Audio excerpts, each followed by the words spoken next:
Hey everyone, good morning. Thank you so much for joining us. My name is Brandon Rodriguez. And my name is Lyle Tavernier. Thanks for joining us. We both work at the Education Department at NASA's Jet Propulsion Lab. And we're excited to talk to you guys today about an opportunity to kind of code along with us.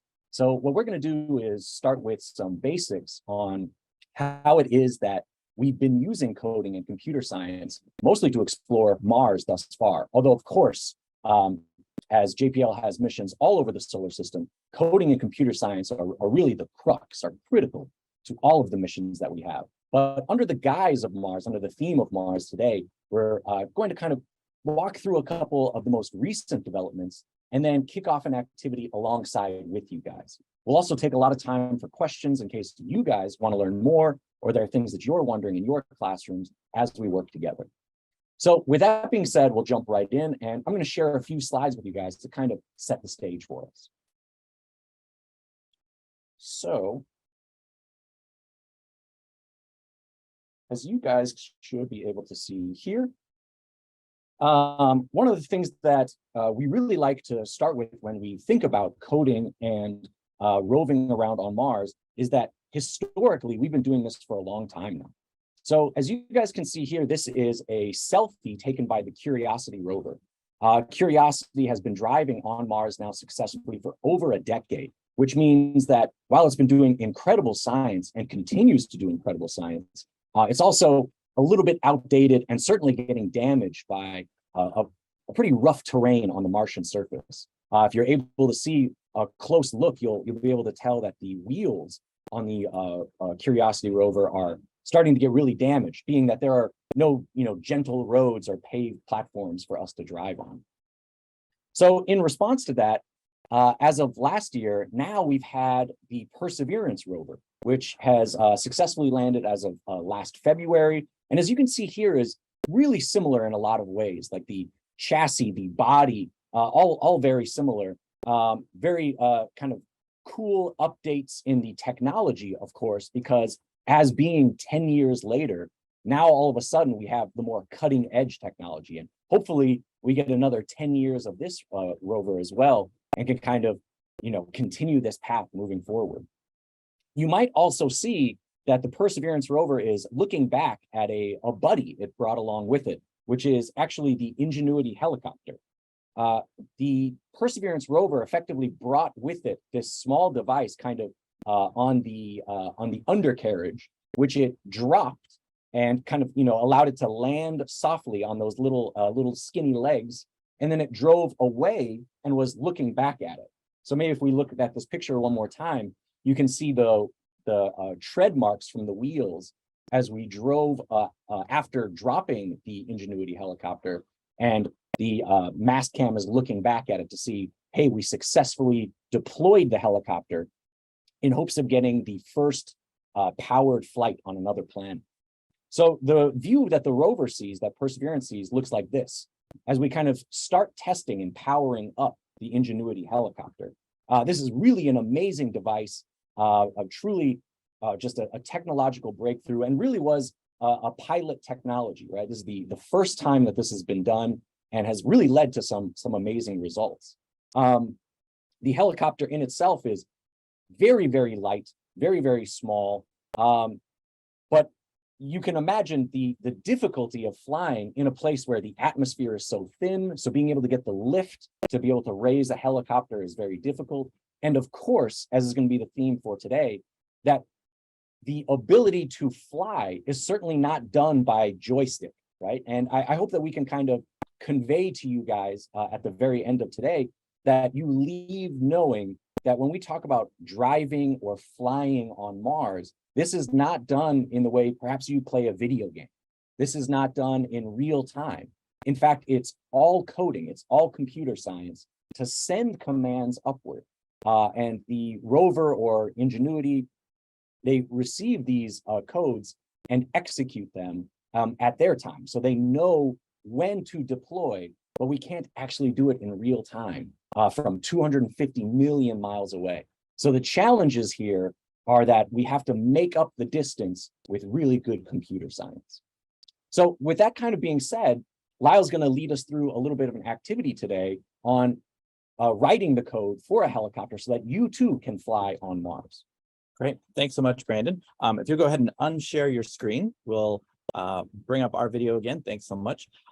As Brandon mentioned, this is not like playing a video game. And part of the reason is because Mars is so far away that even at light speed, it takes anywhere from 5 to 10 minutes to send a signal to Mars. And then to get a return signal, you have to double that amount of time for the trip back. So it would not be very wise to drive a rover or fly a helicopter by commanding it with a joystick to go forward, because you'd have to wait and wait and wait for that signal. And then you'd have to wait and wait and wait for that signal to come back. So, as Brandon mentioned, these are codes that are sent in sequence that we send to the rover or to the helicopter, and they execute those commands.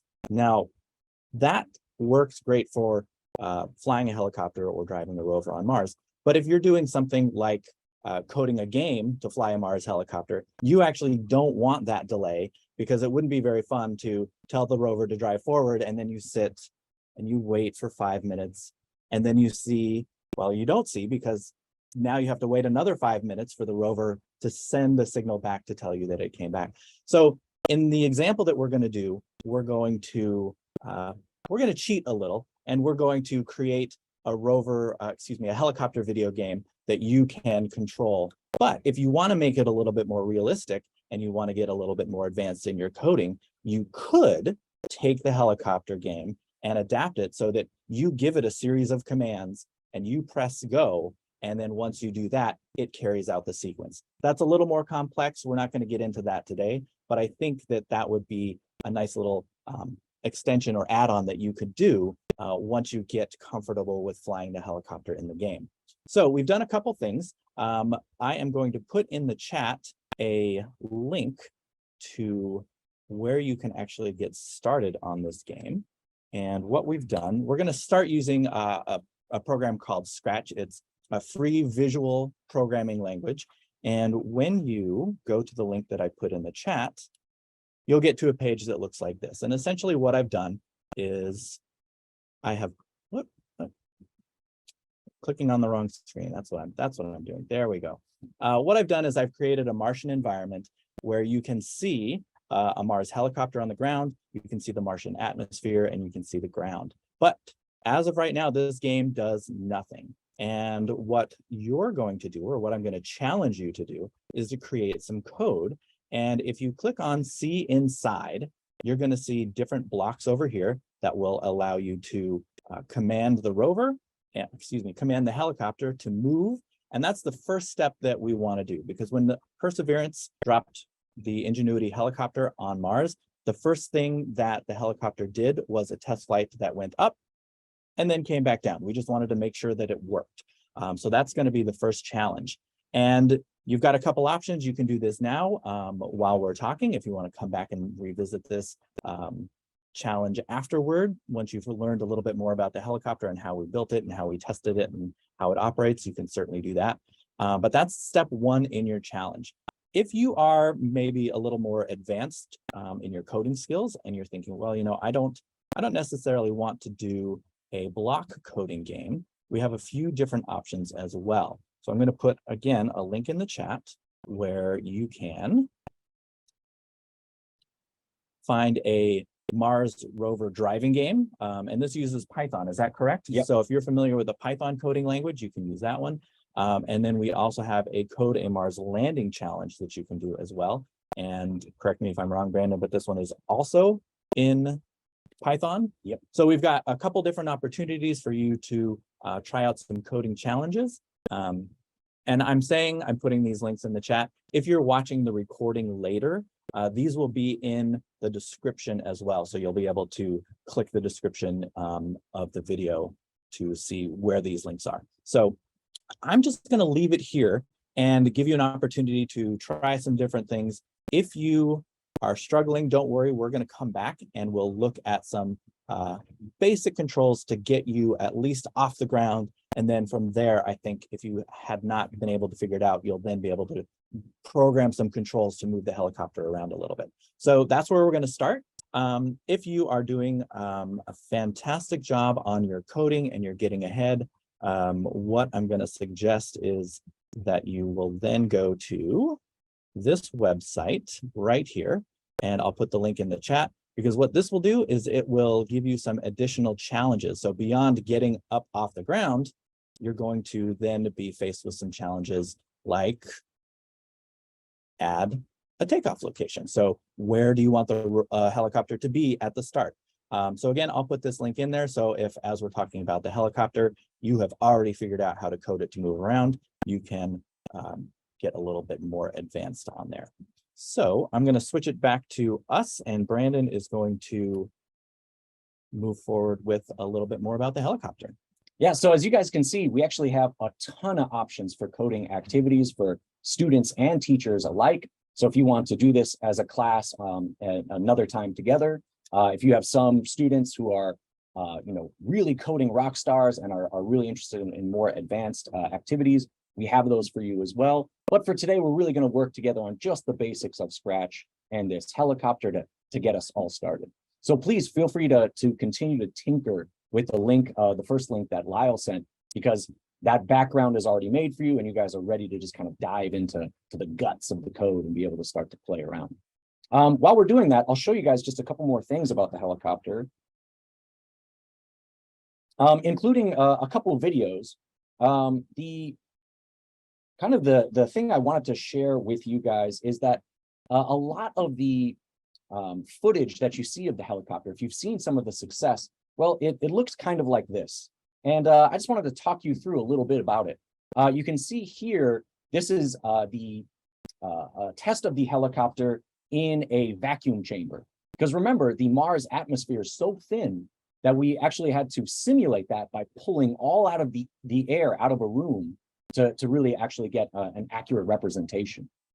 You can see here the helicopter moves upward, so it makes this climb. It's able to turn and move before returning to an initial position and then landing once more.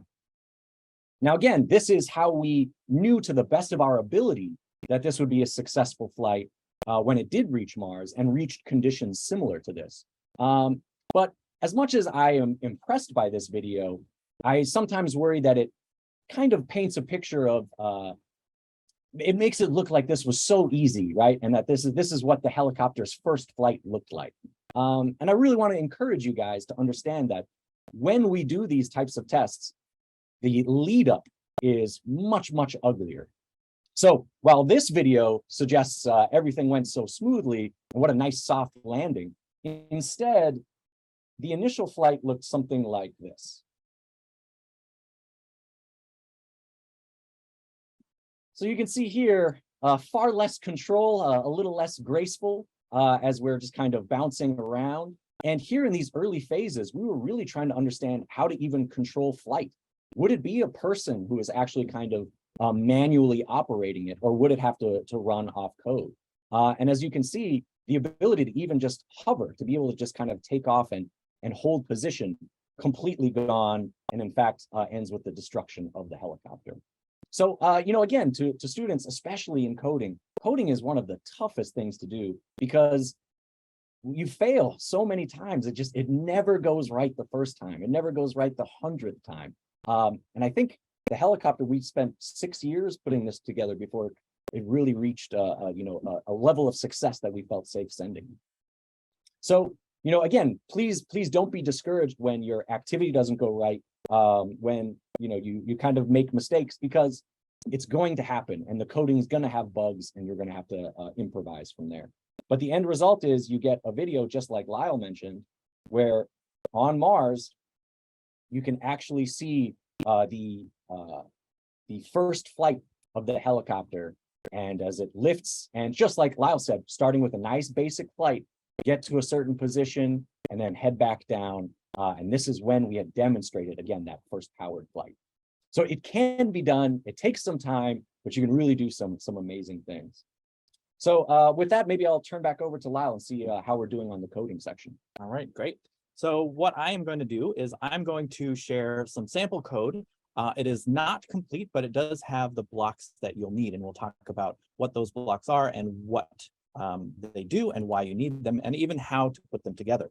So we've got a few different blocks over here. And if you're not familiar with Scratch or any of the other block coding languages that are out there, they're color coded, which makes it nice and easy to find them because they're sorted by what they do or how they operate or how you can use them. So you'll notice over on the side, you've got the dark blue motion blocks and the purple looks blocks. All of those do different things. And the first thing that I like to do with a lot of different coding activities is to start with this green flag button. And you'll notice that color matches the, if you look over here, the events block, that's where you'll be able to find it. And you can just click and drag it over to the screen here. I've already done it, but that's where you'll find it. And that you can think of that as if you're used to playing video games, when you hit start, that's how it might go. If you've been to an arcade and you put a quarter in a machine, that's sort of like what's happening here. Or in the case of the helicopter on Mars, when it receives its commands and the time for those commands to execute those commands comes, then you can think of this as sort of like, this is the start. Now, one thing that a lot of people, when they're first getting into coding, don't think about is the idea of how frequently a program is checking for commands. And it's always checking for a command. And if that command isn't being given, it just doesn't do it because it doesn't know what to do. So this block right here, and I kind of like to think of these as like, I don't know, alligators that could eat something because they kind of look like the mouth from the side maybe. But this one right here is called a forever loop. And that what that means is whatever I put inside of here, it's going to be doing, or the command is going to be running forever. And that's pretty useful for when I want instantaneous response to something. So in the case of this one, when I press the green flag on this button, and you'll notice there's the green flag over here, that's sort of like my start button. When I press the green flag, whatever I put in here is always going to be happening. Now, sometimes you don't want that. Sometimes you just want something to happen right at the beginning, and that's totally fine too. But in this particular case, we do want that to happen.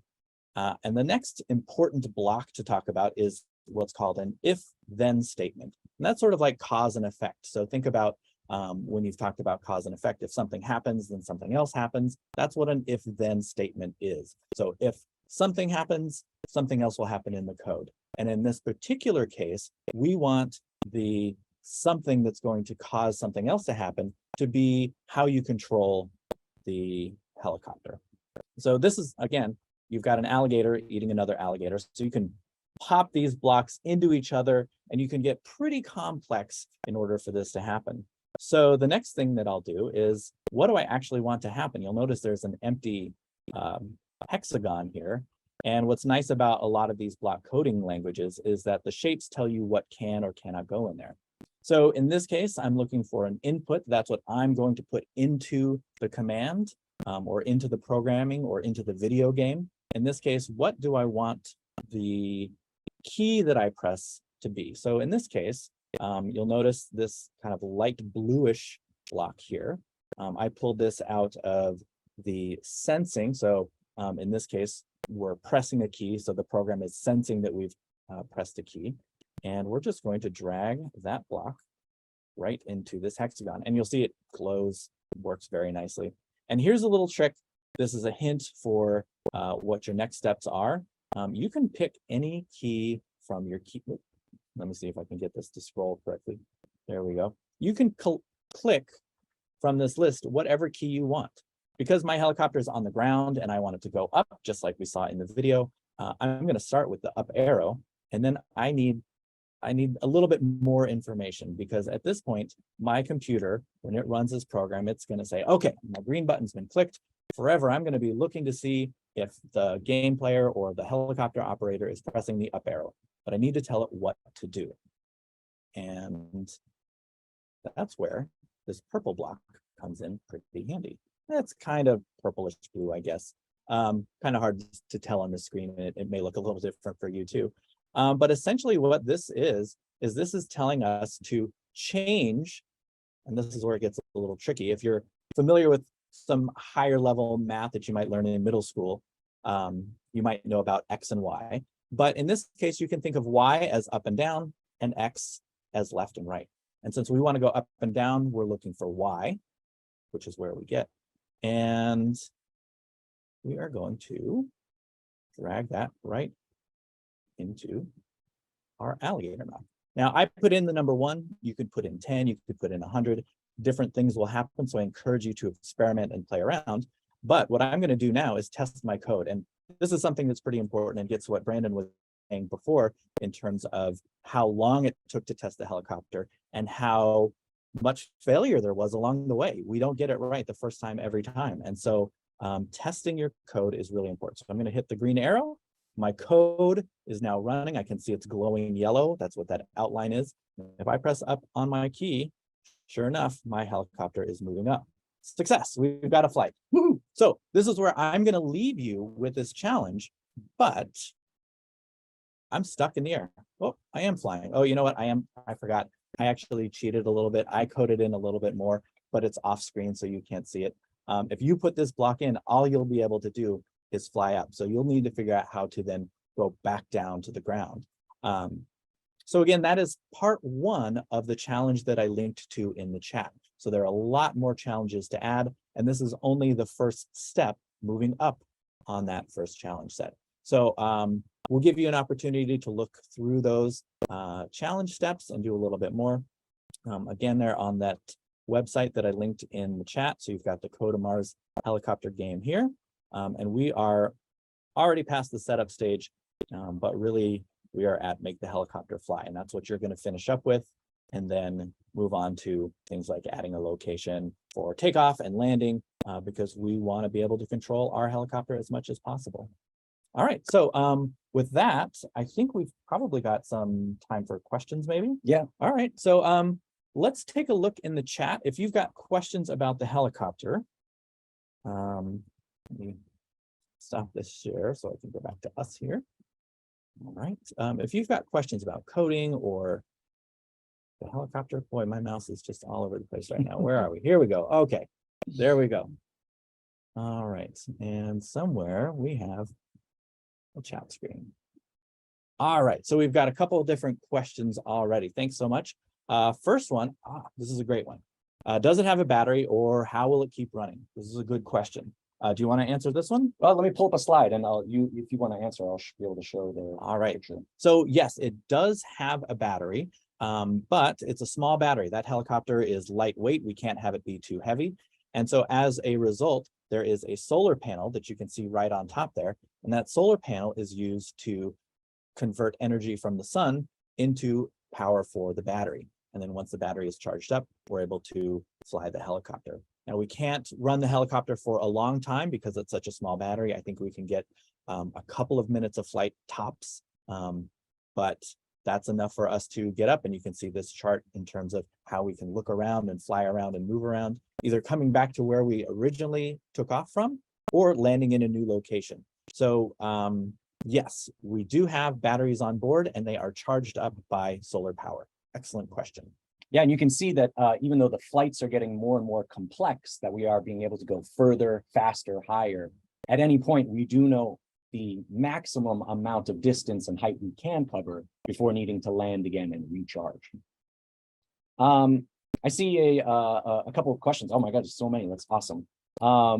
So what motivated you to keep trying to make the helicopter? And yeah, I mean, it really is just a wild idea.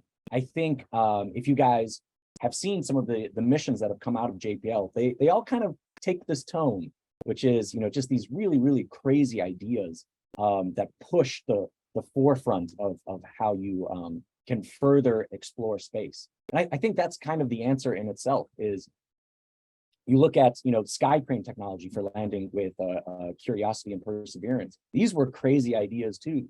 And I think that's the motivation in itself, right? Is what is the next big thing that seems just wild, but if we could do it, if we could pull it off, would really change the game. We actually have a sign in the lobby of this building that sort of encourages us to try these wild ideas that maybe nobody has ever done before. And we kind of think about those things when we're doing that. And that motto is dare mighty things. And we try to think of what sort of things can we think of together to do things that no one has ever done before. So I love that question, and it's kind of a nice reminder of, you know, the impossible is only impossible until you do it. Lots of great questions coming in. Let's see. I'm going to kind of scroll back up because I thought I saw one that, what language was mainly used? This is a good one. I can answer part of that question because I don't know if I know what coding language was used for the helicopter, but I know one of the primary languages used on the rover was C++. So we use a lot of that. Hi, everyone. Thank you for sticking around for a few minutes. We just had our internet go out. I unfortunately, oh boy, I hope I can find the chat here. Uh-oh. It looks like we lost some of the questions. So I apologize if you want to start putting in questions. We probably got a few more minutes left. But I think we were talking about the sequence of commands, and essentially what the rover does, or what the team does, is once it finalizes those commands, it sends that list of commands to the rover gets them, and when it wakes up in the morning, so when it gets that green flag clicked button almost, it goes through those lists of commands. And just like you, if you're having a problem with one of the things that your teacher might assign to you, it gets to that spot and says, hey, I need some help. I don't know what to do. So that is essentially how we code that rover and command the rover. So again, I apologize for the little hang up there. Let's see. All right. So looks like we've got some more questions coming into the chat. Thank you so much for resubmitting them again. Oh, this is a tough one. I like this one. Worth asking though. What happens if the helicopter gets damaged or ruined? Do you want to give the bad news? Yeah, I mean, we hope against hope, right? And if it does happen, again, remember that this was what we call a proof of concept. This was a pilot. This is the first time we've ever tried a technology like this. So if it does get damaged or ruined, let's not forget that we really already learned so much. So we expect eventually, of course, it will get damaged or it will get ruined. The goal is not to fly it forever. But kind of similar to a question I see from Ms. Steele's class, that, from what we've learned already, maybe we could use this on other planets or other moons as well. So maybe we could send more than one. Maybe we could have a fleet of little scout helicopters in the future. So if something were to happen to the helicopter in the future, while we want to collect as much data as we can, again, the lessons learned are already going to shape future missions. I like this question coming in. Can the helicopter detect life on Mars? The short answer is no. It was not designed to do that. It was designed to demonstrate whether or not we could fly on Mars, because we really didn't know if that was possible. Now, the rover, however, Perseverance, is designed to look for signs of life, what we call biosignatures. And it's collecting samples that will be deposited on the surface and collected by a future mission to be brought back to Earth, and we can look for those biosignatures in those samples. So the helicopter is not designed to do that. So it really just flies, has cameras to help us look around the environment to see places where we might want to drive or avoid driving if it's too dangerous. But no life detection for the helicopter.